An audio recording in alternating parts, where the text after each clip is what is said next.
पहली सुर्खी लखीमपुर खीरी हिंसा मामले को लेकर एसआईटी की रिपोर्ट और उसमें सुनियोजित तरीके से हमले की बात आने के बाद से मुख्य आरोपी मोनू मिश्रा के पापा यानी केंद्रीय गृह राज्य मंत्री का अजय मिश्रा टेनी का इस्तीफा मांगा जा रहा है। विपक्ष संसद में भी टेनी के इस्तीफे पर हंगामा करता रहा। कल जब पत्रकारों ने मंत्री टेनी से बातचीत की और उस बातचीत में मंत्री जी का गाली गलौज वाला वीडियो सामने आया, उसके बाद एक खबर और आई कि उन्हें दिल्ली बुलाया गया है और फिर अटकलें शुरू हुई कि इस्तीफा लेने के लिए तलब किया गया। बीट वाले पत्रकार इस्तीफे की खबर का इंतजार करते रहे, फिर इंतजार लंबा हो गया, फिर सूत्रों के हवाले से खबर आई कि टेनी की कुर्सी कहीं नहीं जाएगी, वो सेफ है। ऐसे में प्रधानमंत्री नरेंद्र मोदी से तो यह सवाल पूछा ही जाना चाहिए कि जब उनकी मंत्री परिषद के सदस्य रहे एक मंत्री के बर्ताव का वीडियो साक्ष्य सामने आ चुका है, जब उनका वो सार्वजनिक बयान भी है कि मेरा बेटा निर्दोष है, यदि जांच में वो दोषी पाया गया या जरा भी उस पर संदेह हुआ तो मैं पद से इस्तीफा दे दूंगा, फिर जांच योगी आदित्यनाथ सरकार के द्वारा गठित की गई एसआईटी ने की, तो यह भी इल्जाम नहीं लग सकता कि विपक्ष की रची गई साजिश है। तो नरेंद्र मोदी अपने इस मंत्री का इस्तीफा क्यों नहीं ले रहे हैं? नरेंद्र मोदी देश के प्रधानमंत्री हैं। मंत्रिपरिषद में कौन होगा कौन नहीं होगा ये वो तय करते हैं, इसलिए सवाल भी उनसे ही पूछा जाएगा। उनके मंत्री भाजपा के सांसद केंद्रीय गृह राज्य मंत्री अजय मिश्र टेनी के बर्ताव को लेकर, उनके परिवारजनों पर लगे आरोप को लेकर और राजनीति में जैसे ढोल की तरह पीटा जाता है उस शुचिता के, मर्यादा के सिद्धांत को लेकर। पॉलिटिक्स की बात करते हैं। विपक्ष जाहिर तौर पर हमलावर होगा। कांग्रेस समेत तमाम विपक्षी पार्टियां टेनी के इस्तीफे की मांग पर अड़ी हैं। इस बात पर आज लोकसभा में हंगामा भी हुआ, पूरे दिन काम नहीं हुआ। आप जानते हैं लोकसभा में पहला 1 घंटा प्रश्नकाल का होता है, जब सांसद सरकार से प्रश्न पूछते हैं और मंत्री जवाब देते हैं। प्रश्नकाल में राहुल गांधी उठे और अजय मिश्र को हटाने की मांग की। इस पर स्पीकर ओम बिरला ने कहा, नो माननीय सदस्य, प्रश्नकाल में आप सिर्फ प्रश्न पूछिए। देखिए दोनों तरफ की नोकझोंक। आप माननीय सदस्य। सर उसी के बारे में बोल रहा हूँ। हाँ सर, जो लखीमपुर खीरी में हत्या हुई है आप प्रश्न और जो पूछिए। मंत्री का इन्वॉल्वमेंट है उसमें, माननीय सदस्य, जहाँ कहा गया है, पूछिए, जहाँ कहा आप गया है कि सदस्य, कंस्पिरेसी है, आप उसके बारे में 262 हमें बोलने देना चाहिए। जो यहाँ के मंत्री हैं उन्होंने किसानों को मारा है, उनको इस्तीफा देना चाहिए। आप सीनियर मेंबर है, आप प्रश्न का वही मैं बोल रहा हूँ। आपको प्रश्न। अरे बोलने तो दीजिए। हाँ बोलिए ना, बोलने तो दीजिए। आप प्रश्न पूछिए। तो जो उसने जो उसका जो इन्वॉल्वमेंट है, विषय कंस्पिरेसी जो की है, आपने प्रश्न पूछा, उस पर समय दूंगा। उसमें उसकी सजा मिलनी चाहिए। आप प्रश्न पे पूछे और उसको सजा मिलनी चाहिए। आप प्रश्न। तो इस हंगामे और नारेबाजी के बाद लोकसभा 2 बजे तक के लिए स्थगित कर दी गई और फिर 2 बजे जब शुरू हुई तो अगले दिन तक के लिए स्थगित। कल भी संसद में ऐसा ही हुआ था। दूसरी सुर्खी भी संसद से। सरकार से पूछा गया था कि आप ऑल इंडिया जुडिशियल सर्विसेज क्यों नहीं कराते।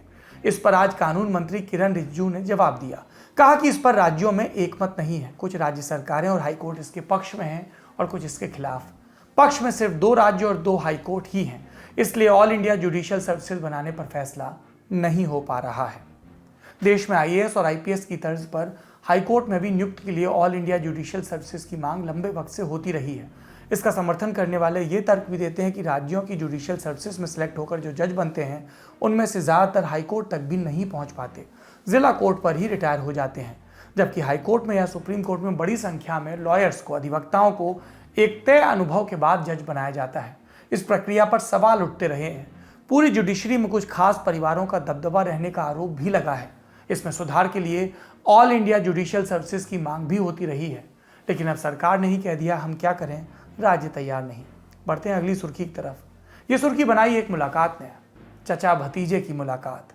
रिश्ते में चचा भतीजे, लेकिन दोनों 2 पार्टियों के अध्यक्ष और हाल तक प्रतिद्वंदी। चाचा शिवपाल प्रगतिशील समाजवादी पार्टी के अध्यक्ष हैं और अखिलेश समाजवादी पार्टी के।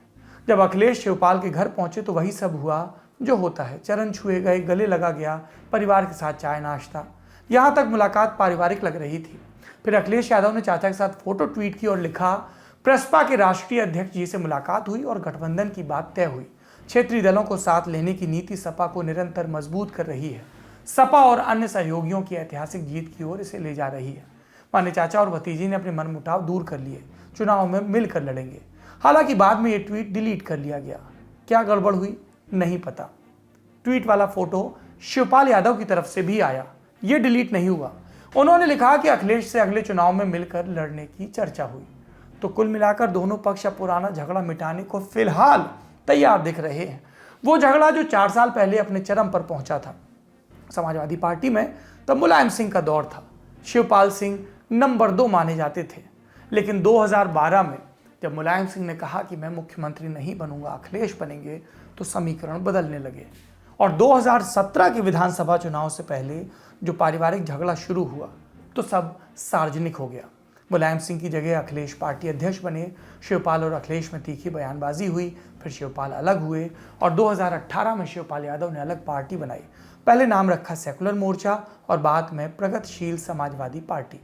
2019 का लोकसभा चुनाव भी उन्होंने लड़ा और कहा गया कि कई सीटों पर शिवपाल की पार्टी ने अखिलेश का नुकसान पहुंचाया। वो नुकसान अब अखिलेश यादव नहीं चाहते, शायद इसीलिए वो चाचा को साथ लेने के लिए तैयार हो गए हैं। इसके लिए शिवपाल यादव के खेमे से भी लगातार प्रयास हो रहे थे।